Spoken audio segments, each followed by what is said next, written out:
BA भाग द्वितीय वर्ष के द्वितीय प्रश्न पत्र एकांकी संग्रह के अंतर्गत हमने पिछले वीडियो में भुवनेश्वर द्वारा लिखित तांबे के कीड़े नामक एकांकी के परिचय तथा उसके उद्देश्य और लेखक परिचय के बारे में बात की।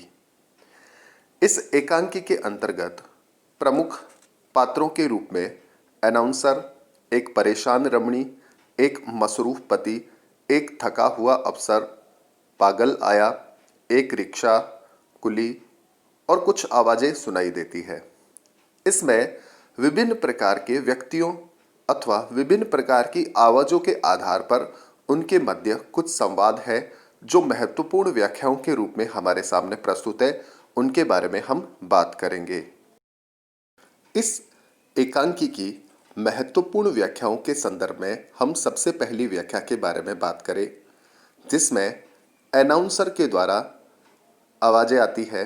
वह झुंझुना बजाकर बोलता है, हम अपनी आत्मा से रचते हैं और शरीर से नाश कर देते हैं कि फिर अपने सत्य से उसे संजाए। स्क्रीन के पीछे की आवाजें, आओ हम इसे किसी बाजार में बेच दें, मृत्यु और नाश की इस निर्दय केमिस्ट्री को क्षण भर में खत्म कर दे कि हम इन आँखों के तरे रते सवाल से बच सके। हम वह भूली हुई भाषा याद करते रहते हैं, एक पत्थर, एक पत्ती, एक शब्द। यह अवतरण जो है तांबे के कीड़े शीर्षक एकांकी से प्रस्तुत है। इस विसंगति एकांकी के अंश में अनाउंसर झुंझुना बजाती हुई अपनी बात यहाँ कह रही है कि आज के परिवेश में हम सभी अपनी आत्मा में बसे हुए भावों को ही प्रचारित करते हैं और यह करते करते हमारा यह भौतिक शरीर धीरे धीरे समाप्त हो जाता है।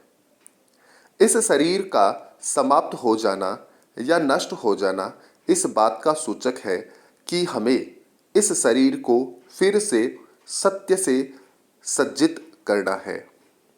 इस क्रम में अनाउंसर यह करती है तो स्क्रीन के पीछे से आवाजें आती हैं। इन आवाजों के माध्यम से मानो कोई कह रहा हो कि आओ हम अपनी आत्मा की आवाज को बाजार में बेच दें। तो इससे हमें क्या फर्क पड़ता है? जीवन में मृत्यु और विनाश का जो निर्दय प्रवाह प्रवाहित है, उसे यदि हम चाहे तो क्षण भर में ही समाप्त कर दें, क्योंकि इन्हीं प्रवाहों के कारण तो हमारे मन में अनेक प्रकार के प्रश्न उठते हैं और डूबते हैं। इस स्थिति से पार पाने के लिए जब हम अपनी आत्मा को ही अस्तित्वहीन कर देंगे तो निश्चित ही हम मृत्यु पर विजय हासिल कर लेंगे। इस स्थिति के घटित हो जाने पर प्रश्न उठने का या कोई तथ्य ही शेष नहीं रहेगा और न हम प्रश्नों के चक्कर में अपने आप को डाल सकेंगे। इस स्थिति में हमारे सामने मात्र एक ही भाषा होगी, वह भाषा पत्थर और पत्ती ही होगी, अर्थात वह भाषा जड़ता और एकांकीपन की होगी। इसके अलावा कुछ नहीं होगा। यहाँ अनाउंसर के माध्यम से विसंगति एकांकी के कथानक में आई बेतुकी और बेबुनियादी बातों की ओर संकेत किया गया है। दूसरी महत्वपूर्ण व्याख्या के अंतर्गत रिक्शे वाले की आवाज के संदर्भ में महत्वपूर्ण बात कही गई है। रिक्शे वाला, बादलों ने सूरज की हत्या कर दी, सूरज मर गया, मैं दूसरों का बोझ ढोता हूँ, मेरे रिक्शे में आईने लगे हैं, मैं इन सब आईनों में अपना मुंह देखता हूँ और सूरज नहीं रहा। अब धरती पर आईने का शासन होगा। आईने अब उगने और न उगने वाले बीज अलग अलग कर देंगे। इस विसंगति एकांकी के अंश में एक रिक्शे वाले की भावनाओं की अभिव्यक्ति की गई है। उसी अभिव्यक्ति को यहाँ वर्णित किया गया है। रिक्शे वाला अपने भावों को व्यक्त करता हुआ कहता है कि बादलों ने सूरज की हत्या कर दी। उसके कहने का अभिप्राय यह है कि सूरज बादलों में छिप गया। सूरज के बादलों में छिप जाने के कारण वातावरण में अंधेरा हो गया।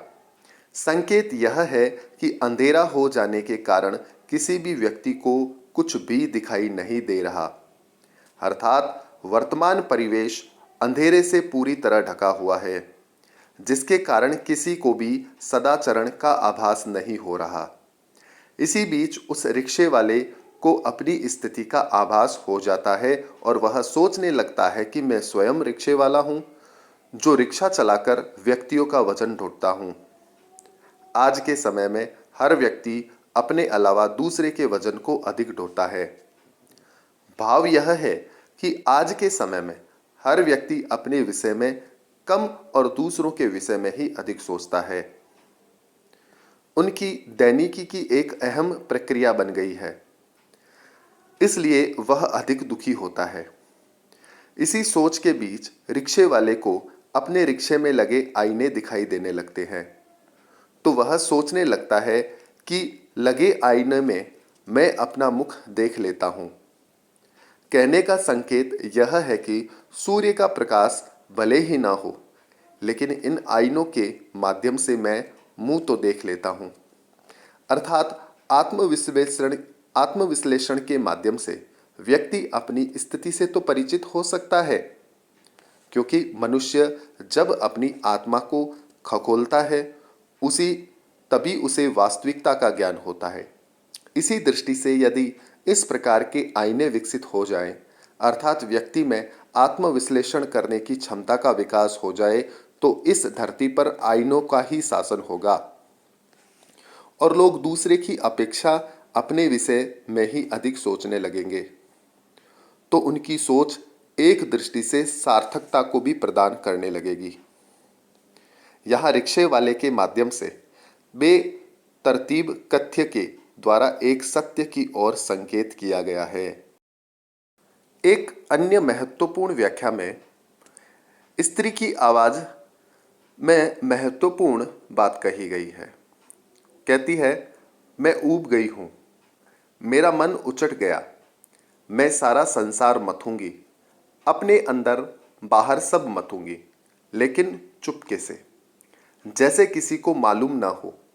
कुछ रुककर जैसे किसी ने कुछ कहा, नहीं, मेरी हंसी में ना सूरज है ना चांद, मुझे यह सब सोचने का वक्त नहीं, मुझे बहुत कुछ करना है, धीरे से, तुम्हें भी मथना है।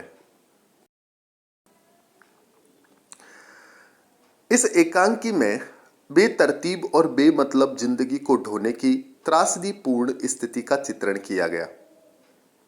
यह अवतरण एक परेशान स्त्री का कथन है, जो अपनी निरर्थक मन स्थिति को प्रकट कर रही है।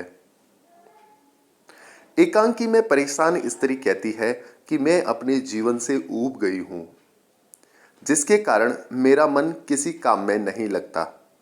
मेरा मन जिंदगी से पूरी तरह उचट गया, इसलिए अब मैं अपने जीवन को सार्थक बनाने के लिए चिंतन मनन करूंगी, अर्थात मंथन करूंगी। लेकिन मैं चिंतन मनन का काम चुपचाप करूंगी, जिससे किसी भी व्यक्ति को मेरे जीवन में समाई निरर्थकता एवं ऊब का पता न चल सके। उस समय वह परेशान स्त्री अपने परेशानी का वास्तविक एवं मूल कारण तो नहीं बताती, परंतु किसी के द्वारा कुछ कहे जाने का अभिनय करती हुई कहती है कि मुझे अपनी निरर्थक जीवन पर कभी कभी हंसी आती है। मेरी हंसी की चमक न तो सूर्य की आभा के समान है और न चंद्रमा की चांदनी के समान। मुझे यह सब सोचने का समय नहीं मिलता। मैं इस अव्यवस्थित जीवन को अनचाहे में व्यतीत कर रही हूँ। मेरे पास समय नहीं है, जबकि मुझे अभी बहुत कुछ करना है। मुझे अपने जीवन के संबंध में भी तथा अपने समकालीन परिवेश के संबंध में भी चिंतन मनन करना है। मुझे व्यक्त की वक्त की उपयोगिता के विषय में सोचना विचारना है, मंथन करना है और अब जिंदगी का नए ढंग से पुनः सृजन करना है। परेशान नारी की मनोदशा एवं अव्यवस्थित जीवनचर्या पर इस व्याख्या में प्रकाश डाला गया है।